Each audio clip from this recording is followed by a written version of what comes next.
merasakan apa ya, walaupun sudah membaca basmalah di awal, kadang-kadang ketika kita basuh muka kadang-kadang ya itu dibaca lagi Bismillahirrahmanirrahim. Itu bagaimana secara itu?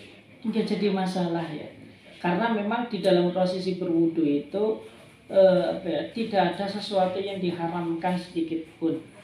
Maka ketika di awal itu kita membaca bismillah, ini bismillah yang sunnah. Maka ketika membasuh muka, ketika membaca bismillah itu nggak jadi masalah. Tetapi dengan catatan tetap di dalam hatinya itu harus niat. Karena niat itu di hati. Lafalnya seperti apa itu tidak perlu dipermasalahkan.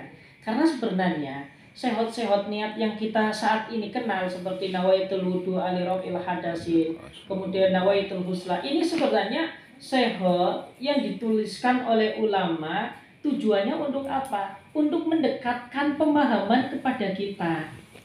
Ya, biar nanti ketika kita itu melapatkan di dalam hati itu yang kerentak yang semacam itu. Walaupun misalnya di awal kita misalnya membaca bismillah sambil di sini dan niat begitu, itu sudah cukup berarti ya? Sudah cukup. Ini kalau memang dengan catatan tadi ya, ketika itu merupakan kesunahan-kesunahan ini masuk ke dalam rangkaian berwudu, itu semacam itu. Nah, tetapi nanti ketika membasuh muka itu niat kembali. Niat kembali. Tujuannya kenapa harus niat setelah membasuh muka? Supaya kesunahan tadi sebelumnya itu didapatkan. Sebab nanti kita disunahkan berkumur-kumur dan juga istinsak. Ya, berkumur-kumur dan istinsak itu namanya sunnah yang mustahak. Di mana kesunahan ini bisa didapat kalau kita melakukan kesunahan sebelumnya. Ini dalam istilah fikih ada mustahak, ada mustahab. Makanya itu disunahkan juga di awal tadi. Itu semacam itu. Jadi supaya rangkaian ini bisa saling terintegrasi dari awal sampai akhir, terhubung dari awal sampai akhir, maka prosesnya harus semacam itu. Nah kalau lupa gimana Ustaz? Lupa insya Allah selagi kita itu niatnya ingin mendapatkan kesunahan dan dengan cara yang kita pahami, insya Allah tetap kita mendapat nilai plus di hadapan Allah Subhanahu wa Ta'ala. Itu semacam itu. Jadi nggak masalah gitu Pak. Iya, maka tadi cara tambahan nilai plusnya untuk ayat sendiri. Pengertian saya waktu dulu ketika itu kan hanya ketika makan Bismillahirrahmanirrahim.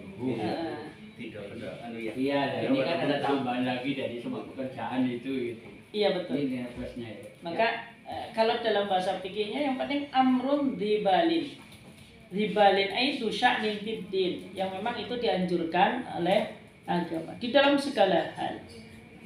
Selagi satu ada pengecualian. Selagi agama tidak menjadikan permulaan tertentu atau tidak menetapkan pembukaan tertentu.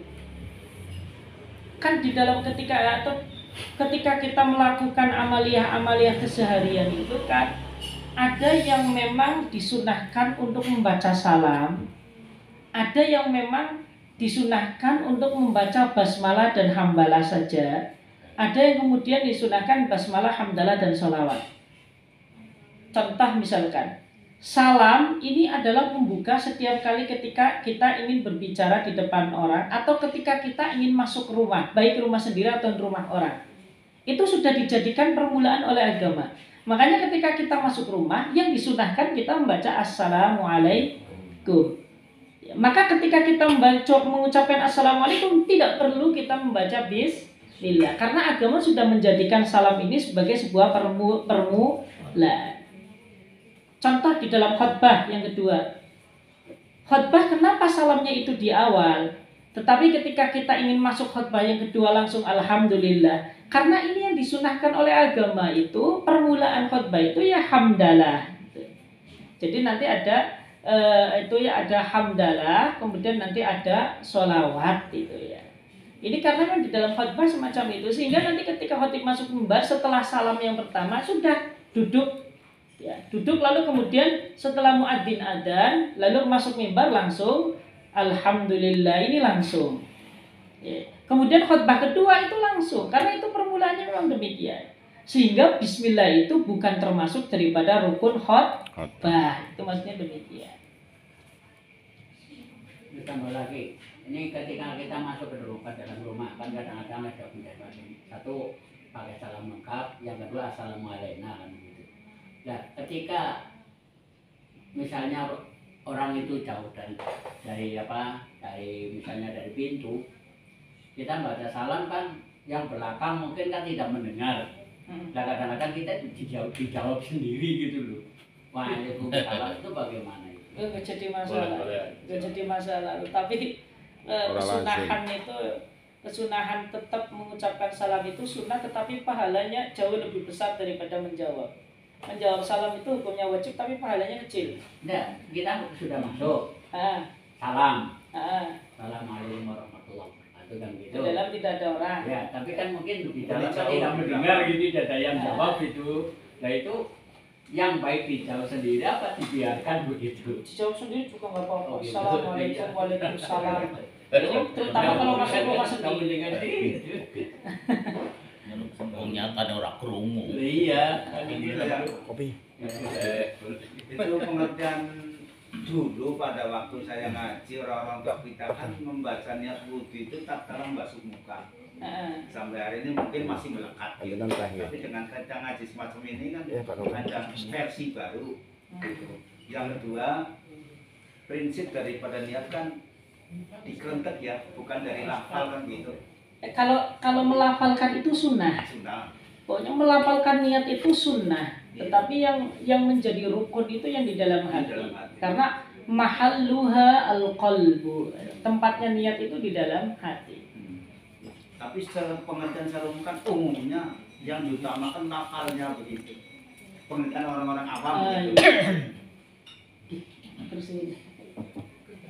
Ya, kalau orang awam itu yang memahami lafal itu ya niat, tetapi sebenarnya niat itu di hati. Itu di hati.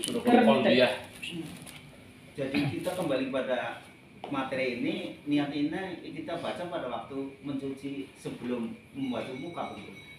Ya itu kalau kita mau mengambil kesunahan, tetap kerentek ketika kita membasuh kedua telapak tangan, membaca bismillah di mulutnya, kerentek di hatinya niat, kemudian langsung basuh tangan. Karena kalau kita ingin mengambil kesunahan ya, karena ini serangkaian, maka berarti rukun wudhu itu sudah dirangkaikan dengan kesunahan-kesunahan yang ada. Itu semacam itu. Jadi waktu membasuh muka sudah tidak perlu membaca niat lagi. Ya tidak perlu kalau menurut pendapat yang di sini. Sebab nanti ada perbedaan pendapat juga. Apakah ketika kita sudah niat di awal, nanti ketika membasuh muka itu harus niat kembali? Ya, ada yang mengatakan harus niat kembali. Kalau harus niat kembali berarti tahsilul hasil. Pertama sudah niat, kalau niat kembali. Ada yang mengatakan dia tidak perlu karena ini satu rangkaian. Jadi ada dua versi semacam itu. Lah, kalau kita ngambil jalur tengah gimana? Ya kita mengambil ya niat dua-duanya nggak apa-apa.